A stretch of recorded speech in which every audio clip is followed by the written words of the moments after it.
back. In less than 2 weeks, we're going to get our next clues on how voters are feeling ahead of the midterms. It will come from a special election in a solidly Republican congressional district in the middle of Tennessee, one where Democrats are hoping they can pull off an upset. Former Vice President Kamala Harris even made a surprise appearance for the Democrat there this week. The first time she's joined a candidate on the campaign trail since leaving office. NBC's Steve Kornacki has... Don't know if that'll help or not.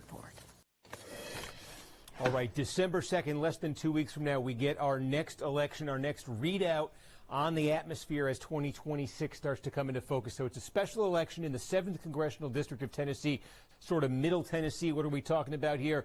Well, there's downtown Nashville. There's the suburbs in Williamson County, which is right outside Nashville.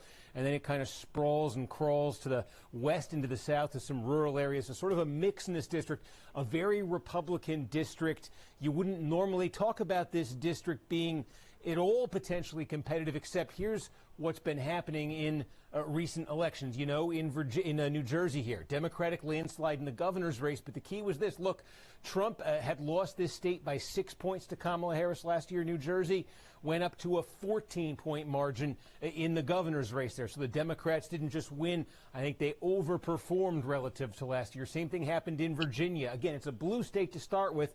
Harris had won this by just under 6 points last year. But again, look at this, up to 15 points here. So two Democratic landslides. It wasn't just Democrats won these states. It's that they won them in landslides. And this comes on the heels of what we've had, 4 special elections for the House so far this year. And in all 4 of them, the Democrats have overperformed relative to 2024. In Florida, 1st District, Republicans won it by 15, but that was down from 37 points last year. In Florida 6, Republicans won by 14, down from a 30-point win. Democrats 4 months later, carried two districts here. 5 months later. They increased their margin relative to 2024. So again, you look at this district, Tennessee 7.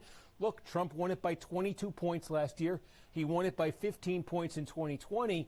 But if you get this kind of movement, if you get some of that movement you saw in Virginia, some of that movement in New Jersey, easily overcome it. Digits, this could get potentially interesting. One thing we've been seeing, these special elections, lower turnout, Democrats have been more motivated, their voters have, than Republicans. So keep an eye on this one. The Republicans think the Democratic candidate, you know, she's sort of from the progressive side of the party. Her own party called her the AOC of Tennessee. They think they can get some mileage out of those they want to be using nationally in 2026. If the Democrats can get this down to single digits, it would be more momentum for them heading into the midterm.